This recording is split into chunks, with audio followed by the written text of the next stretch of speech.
always young, forever young. Forever young, forever young, forever and ever always young. প্রত্নতাত্ত্বিক নিদর্শন আর ঐতিহ্যে ঘেরা পাবনার জোরবাংলা মন্দির। গ্রাম বাংলার দৃশ্য কল্পনা করতে গেলে শুরুতেই মাটি, গোলপাতা কিংবা খড়ের তৈরি দোচালা ঘরের ছবি যে কারো মাথায় চলে আসবে।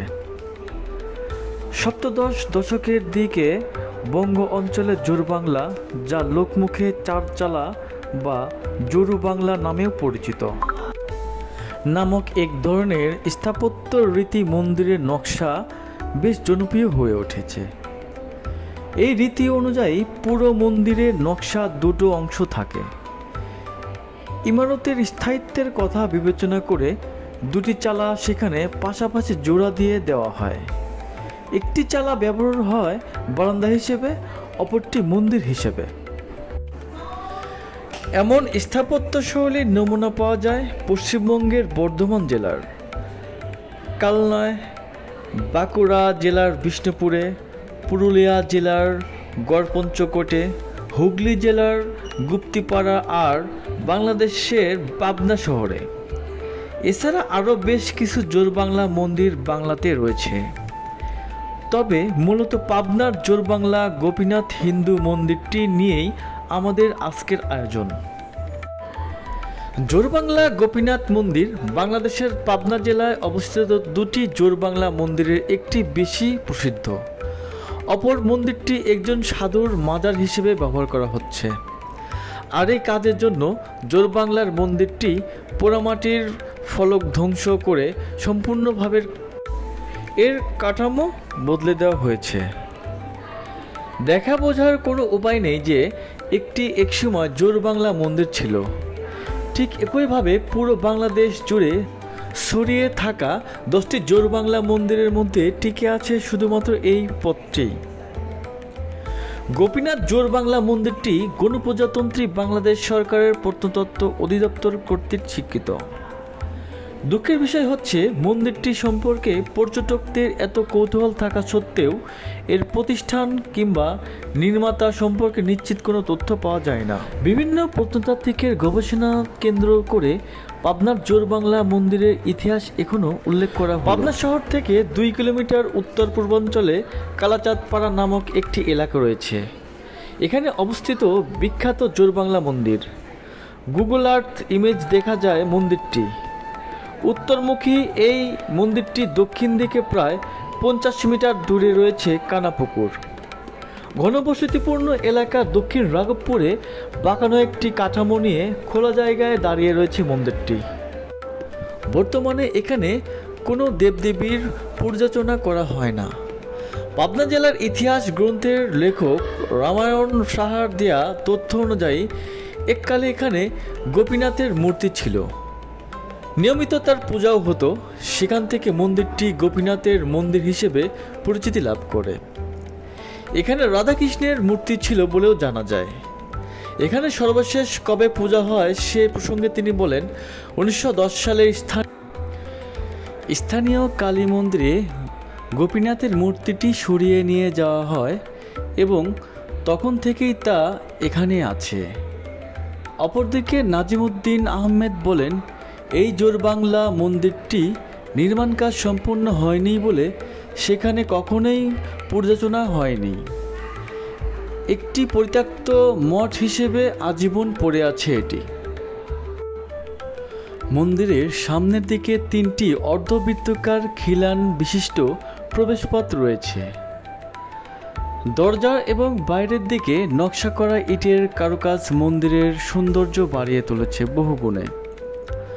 আনুমানিক অষ্টাদশ শতাব্দীর মধ্যভাগে নির্মিত এই মন্দিরটি।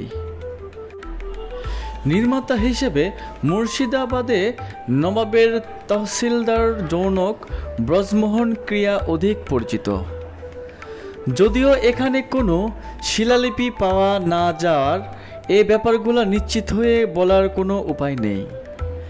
ব্রিটিশ শাসনামল থেকেই এই ইমারতটি প্রত্নতত্ত্ব ও জাদুঘর অধিদপ্তর কর্তৃক সংরক্ষণের জন্য সংগৃহীত হয়েছে। স্থানীয় জনগণের ভাষ্যমতে পাবনা পৌরসভা শতবর্ষপূর্তি উপলক্ষে 1976 সালের স্মরণিকা পত্রিকাটিতে উল্লেখ করা হয়েছে যে ব্রজমোহন ক্রিয়া মতমন্ত্রের বজ্রবল্লভ রায় ক্রিয়া পাবনার এটি জোরবাংলা মন্দির প্রতিষ্ঠাতা করেন। সাথিয়ানি গ্রামের ভোলানাথ সরকারের কাছ থেকে পাওয়া যায় একটি দলিল নির্মাতার হিসেবে ব্রজমোহনের নাম উল্লেখ করা সেখানে রয়েছে। তবে নির্মাণকালটা যে ঠিক তখন তা নিশ্চিত করা কোনো মতেই তথ্য পাওয়া যায়নি। 16শ শতাব্দী থেকে বাংলায় একের পর এক মন্দির নির্মাণ কার্যক্রম শুরু হয়। এই সব মন্দিরের সাথে মিশে আছে একাধিক রাজনৈতিক এবং ঐতিহাসিক ঘটনা। রাজনৈতিক দিক থেকে বলতে গেলে এই সময়টা ছিল সম্রাট আকবরের এবং পরবর্তীতে জাহাঙ্গীরের। একই সময়ে গদিয়া বৈষ্ণবের উদ্ভব হওয়ায় তখনকার পদ্য কিংবা সামগ্রিক সাহিত্যিক কালীপতি ভক্তি বা চৈতন্যর একটি বার্তা পৌঁছাতে ঘরে ঘরে। তাই ভিন্ন ধর্মের প্রজারা যাতে সম্রাটদের উপরে নাকচ না হয় তা মাথায় রেখে বেশি করে মন্দির নির্মাণ করতে শুরু করেন সম্রাটরা। একটি ধারা তখন শুরু হয় যার যখন তা নিয়ে নামকরণের গবেষণাও চলতে থাকে। নাগারা, চালা, রত্ন, রেখা, জোরবাংলা এইসব স্থাপত্য শৈলী আসলে তৎকালীন গবেষণারাই ফলাফল। পাবনার এই জোরবাংলা মন্দিরের দুটি চালা একত্রে ইংরেজি এম অক্ষরের মতো আকৃতি নিয়ে দাঁড়িয়ে আছে। পূর্বের চালাটিকে বলা হয় মান্দাপা বা পশ্চিমের চালাটি গর্ভ গৃহ নামে পরিচিত। অপরটিকে বাংলার ভোলকেও বলেন কেউ কেউ। মন্দির নির্মাণ শৈলী বাংলার অন্য মন্দির থেকে কিছুটা ভিন্ন। দোতলা ঘরের দুটি প্রান্ত নিচু, মাঝখানে শিরদাঁড়ার মতো উঁচু একটি কাঠামো হয়ে পাওয়া যায়। এটি ইট নির্মিত একটি অনুচ্চ বেদির উপর মন্দিরের মূল কাঠামো নির্মাণ করা হয়েছে। মন্দিরটির উপর পাকা ছাদ বা বাংলা দোতলা ঘরের কথা মনে করিয়ে দেয়। প্রবেশপথে তৎসংলগ্ন দেয়াল নির্মাণ কৌশলের সাথে দিনাজপুরের কাজন্তী মন্দিরের কিছুটা সামঞ্জস্য খুঁজে পাওয়া যায়। গোপীনাথ মন্দিরের দেয়াল ও স্তম্ভের এক সময় প্রচুর পোড়ামাটির চিত্রফলক অলঙ্কৃত ছিল।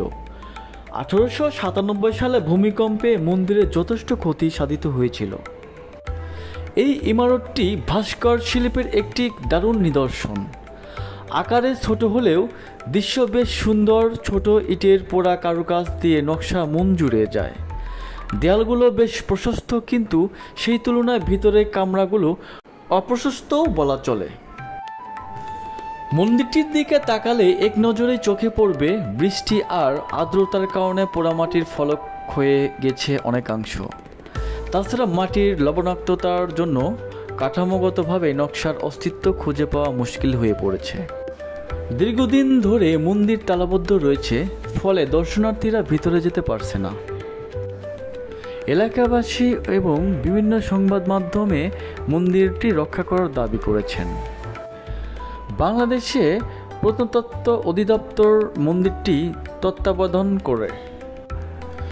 মন্দিরের অনেক টেরাকোটা কারুকাজ বা নকশা ক্ষয় হতে শুরু করেছে। সংস্কারের অভাবে ধ্বংসপ্রাবণ অবস্থায় আছে।